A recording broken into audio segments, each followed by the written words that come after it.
Welcome to Vidocry. Here we will explore dark chapters of history. Today we will explore about cannibalism. Often considered the ultimate taboo, is a practice that spans centuries and cultures, emerging in times of both necessity and ritual. The very idea of consuming human flesh stirs deep discomfort and horror in most societies. Yet throughout history, it has repeatedly surfaced under extreme circumstances, religious rituals, and even in modern criminal cases. This detailed exploration traces the origins of cannibalism from our ancient ancestors through different cultural practices and into modern examples where humans, driven by desperation or pathology, continue to engage in this controversial act. Cannibalism, at its core, may have arisen as early as 1.45 million years ago, during the time of Homo antecessor, who lived in present-day Spain. Archaeological evidence suggests that these early humans butchered their own kind, possibly for nutritional purposes or during territorial disputes. Excavations from the region of Atapuerca revealed cut marks on human bones, indicating that flesh had been removed with tools, much like the way animals were processed for food. This practice carried through the Pleistocene, with evidence suggesting that Neanderthals also engaged in cannibalism. They likely turned to this grisly act in times of severe food scarcity, consuming the flesh and marrow of their deceased kind. While survival cannibalism is deeply rooted in human prehistory, it persisted well into more modern times, with cases emerging from civilizations across the world. Perhaps one of the most famous and tragic instances of survival cannibalism took place in the Andes Mountains in 1972, when Uruguayan Air Force Flight 571 crashed into the snow-capped peaks. 45 passengers found themselves stranded with little hope of rescue. With no food and temperatures plunging below freezing, the survivors were forced to consume the bodies of their dead companions. This event, known as the Andes flight disaster, gripped the world when the survivors were finally rescued after more than 2 months. Their decision to eat human flesh was driven by a primal instinct for survival, one that shocked the world, yet was understood as an extreme act of necessity. Throughout history, survival cannibalism has often surfaced in conditions of famine and siege. During the Great Famine in Ireland in the mid-19th century, there are accounts of people consuming human flesh to avoid starvation.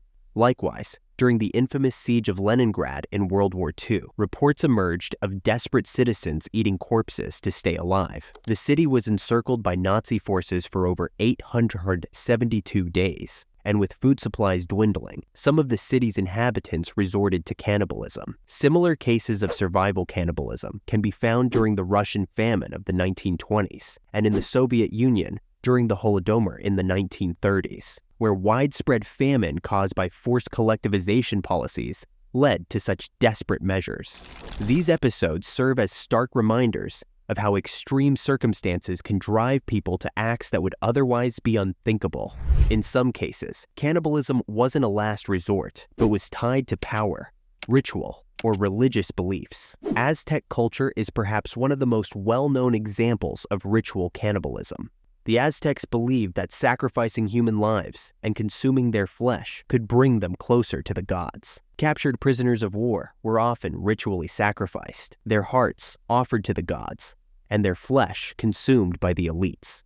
It wasn't seen as an act of savagery, but as a deeply spiritual process, one in which they believed they could inherit the divine energy of the sacrificed. Moving to the Pacific, Fiji, once known as the Cannibal Isles, was infamous for its history of ritualistic cannibalism. For centuries, the Fijians consumed the flesh of their enemies after battles, believing that doing so would transfer the courage and strength of their fallen foes to the victors.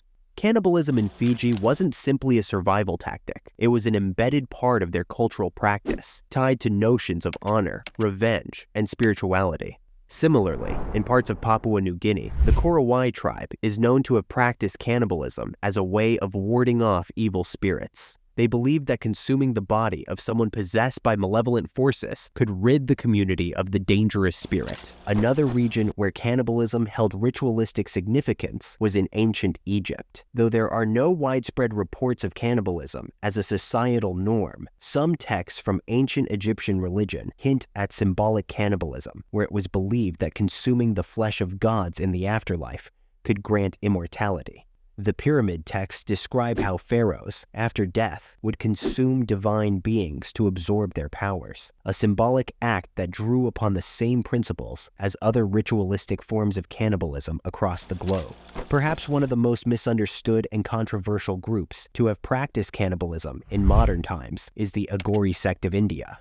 This small group of sadhus, or holy men, belonging to the broader umbrella of Shaivism, defies societal norms, embracing the taboo in their quest for spiritual liberation. The Aghori believe in achieving enlightenment through practices that others find revolting, such as meditation in cremation grounds. For the Aghori, death is an illusion, and by consuming corpses from cremation grounds, they aim to transcend the material world and its restrictions. The consumption of flesh is not an act of violence, but of spiritual significance, a way to embrace what society rejects.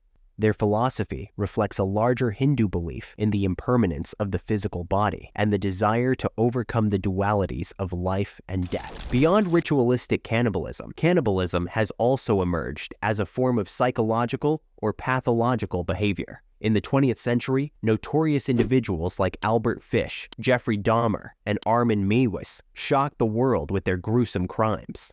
Dahmer, known as the Milwaukee Cannibal, murdered 17 men between 1978 and 1991, many of whom he dismembered and consumed. Dahmer's acts were driven by a pathological need for control and dominance over his victims, showcasing the dark, aberrant side of human cannibalism. Similarly, Armin Meiwes gained international notoriety in 2001 when he consensually killed and ate a man he met online.